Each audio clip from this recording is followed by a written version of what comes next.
అందరికీ నమస్కారం.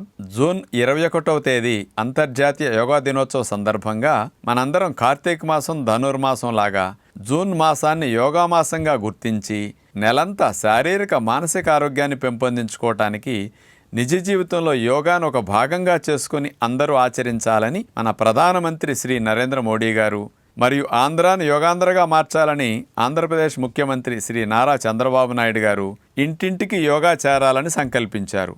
ఇందులో భాగంగా ఇంటింటికి యోగా కార్యక్రమానికి మీ అందరికీ స్వాగతం. 60% 70% జనాలందరికీ కూడా గుండె సంబంధమైన సమస్యలతో ఎక్కువగా ఇబ్బంది పడుతున్నట్టు కనపడుతుంది. మరి అలాంటి గుండె జబ్బులకి రక్త సరఫరా బాగా ఎక్కువ వెళ్ళేటట్టు, రక్తంతో పాటు ఆక్సిజన్ శాతం కూడా గుండెకు బాగా సప్లై అయ్యేటట్టు చేయడానికి గుండెకు బాగా మేలు చేసే ఏరోబిక్ వ్యాయామాలు బాగా ఉపయోగపడతాయి. కార్డియాలజిస్టులందరూ శ్వాసను బాగా తీసుకునే వ్యాయామాలు, ఏరోబిక్ వ్యాయామాలు చేయండి అని ఎక్కువగా రికమెండ్ చేస్తూ ఉంటారు. మామూలుగా అందరూ వ్యాయామాలు చేస్తారు కానీ శ్వాస మీద ధ్యాస పెట్టి వ్యాయామాలు చేయరు. వ్యాయామాలకు జోడించి శ్వాసని ఎక్కువగా తీసుకోవటం, ఎక్కువగా వదిలే దాంట్లో మన మైండ్ని ఫోకస్ చేస్తే అది బెస్ట్గా హార్ట్కి మంచి రిజల్ట్ ఇస్తుంది. అందుకని మన శరీరంలో ప్రాణవాయు సంచారం బాగా ఎంత ఎక్కువ వెళితే కణకణానికి ఆక్సిజన్ బాగా అంది మరి చాలా బాగా రిపేర్ అవ్వటానికి, క్లీనింగ్ అవ్వటానికి, ఇన్ఫ్లమేషన్ తగ్గటానికి కూడా చాలా బాగా ఉపయోగపడుతుంది. అంచేత అలాంటి ఏరోబిక్ వ్యాయామాలు మీరు చేసేటప్పుడు మ్యూజిక్ పెట్టుకునో, రకరకాలుగా పాటలు పెట్టుకునో, హెడ్ ఫోన్స్ ఏదైనా చెవిలో పెట్టుకునేదో వింటూ చాలామంది చేస్తారు. అప్పుడు మీకు ప్రాణవాయు ఎక్కువ తీసుకోవడానికి ఛాన్స్ ఉండదు. అదే మీరు అలాంటివి ఏమీ లేకుండా వ్యాయామాలను చేసేటప్పుడు శ్వాస ఎక్కువ తీసుకోవాలనే ఫోకస్తో మీరు కనుక చేస్తే ఈ రకమైన ఏరోబిక్ వ్యాయామాలు గుండెకు ఆరోగ్యాన్ని ఇవ్వడానికి ఎంతగానో ఉపయోగపడతాయి. అలాంటి వ్యాయామాలు ఎలా చేయాలో ఇప్పుడు మనం చూద్దాం.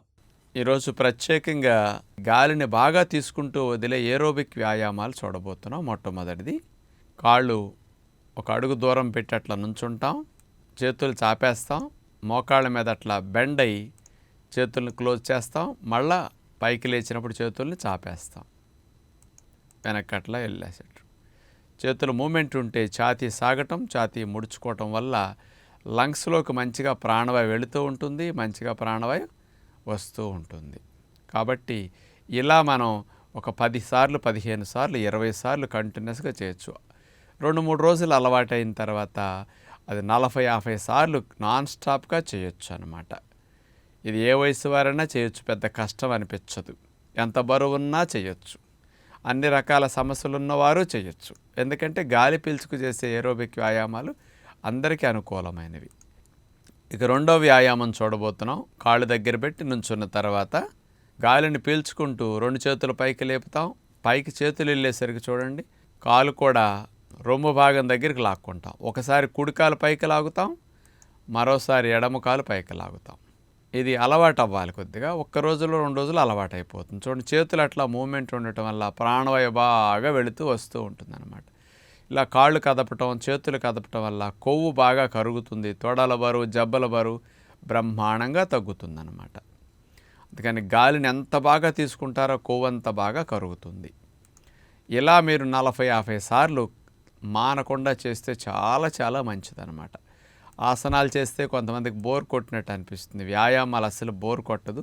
ఇలా ఏరోబిక్ వ్యాయామాలు అయితే చాలా మంచి ఫలితాన్ని ఇస్తాయి. మూడవ రకం చూద్దాం. కాళ్ళు ఒక అడుగు దూరం పెట్టుకున్నట్లా నుంచున్న తర్వాత నడుముని ట్విస్ట్ చేసే ఏరోబిక్ వ్యాయామం చూడండి. దగ్గర మన నడుము భాగం మీద చేతులు అట్లా పెట్టుకుని ట్విస్ట్ చేస్తాం, అటు ఆ మూలకి ఇటు ఈ మూలకి, right to left, left to right, అట్లా 0 చుట్టినట్టుగా నడుమును తిప్పాలి. చేతులు మూమెంట్తో స్పీడ్ వచ్చేస్తుంది మనకి. బాగా నడుమంతా, మెడంతా కూడా అట్లా బాగా ట్విస్ట్ చేయటం వల్ల చాలా మంచిది. కానీ గాలి పీల్చుకోవాలి, గాలి బాగా వదలాలి, మనసు దాని మీద ఉండాలి, అప్పుడే ఫలితం బాగా వస్తుంది. ఇక లాస్ట్ 4వ ఏరోబిక్ వ్యాయామం ఇప్పుడు చూడబోతున్నాం. ఈసారి కుడికాలు ముందు పెట్టాం, ఎడంకాలు వెనక్కి పెట్టాం. అలా బెండ ఏదో ఆంజనేయుడి పోజులాగా అట్లా పెట్టి వంగిన తర్వాత మోకాలు చూడండి, వెనక్కి వెళ్ళిన కాలు నేల కాంతుంది, మళ్ళీ ఆ కాలు ముందుకి, ముందున్న కాలు వెనక్కి వెళుతుంది. ఇది కంటిన్యూస్గా ఆ రకంగా చేయవలసి ఉంటుంది. లేచేటప్పుడు గాలి పీల్చుకుంటాం, కింద కొంగేటప్పుడు గాలి వదులుతాం. ఇది మాత్రం మరవకూడదు. శ్వాసలు దీర్ఘంగా తీసుకుంటూ మనం అలా చేస్తే చక్కటి ఫలితం వస్తుందన్నమాట. ఇలా 30-40 సార్లు చేశారంటే తొడలకి, పిక్కలకి, సీటు భాగానికి చాలా మంచిది. ఇది పై భాగం కదలట్లేదు చూడండి, సీటు నుంచి కాళ్ళ భాగం వరకు మంచి వ్యాయామం జరుగుతున్నది. కాబట్టి ఆ భాగాల్లో కొవ్వు కరగటానికి, బరువు తగ్గటానికి మంచి మార్పుని 4వ ఏరోబిక్ వ్యాయామం అందిస్తుంది. ఇలాంటివి అసలు మీరు మానకుండా చేస్తే కొన్ని నెలల పాటు చాలా స్లిమ్గా, సన్నగా అవుతారు. రకరకాలైన గుండె సంబంధమైన సమస్యలతో బాధపడేవారికి ఇలాంటి ఏరోబిక్ వ్యాయామాలతో పాటు గుండెకి రక్త సరఫరా పెంచడానికి, కార్డియక్ మజిల్ బాగా బలోపేతం అవటానికి, రక్తనాళాల్లో పూడికలున్న వాటి నుంచి పక్కగా మంచి రక్తనాళాలు హెల్దీగా తయారవటానికి వ్యాయామాలు చాలా బాగా ఉపయోగపడతాయి.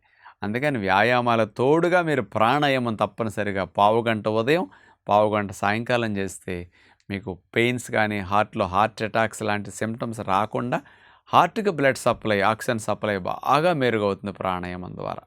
అందుకని రెగ్యులర్గా ప్రాణాయామం చేసుకోవటం, ఇలాంటి ఏరోబిక్ వ్యాయామాలతో పాటు మూడవది కొంచెం పావుగంట, అరగంట సేపు అయినా ధ్యానం చేయటం చాలా మంచిది. ధ్యానంలో స్ట్రెస్ హార్మోన్ కార్టిజాల్ లాంటి తగ్గటం, కాస్త డోపమిన్ లాంటి హ్యాపీ హార్మోన్స్, ఎండార్ఫిన్స్ లాంటి ఉత్పత్తి పెరగటం బాగా జరుగుతుందన్నమాట.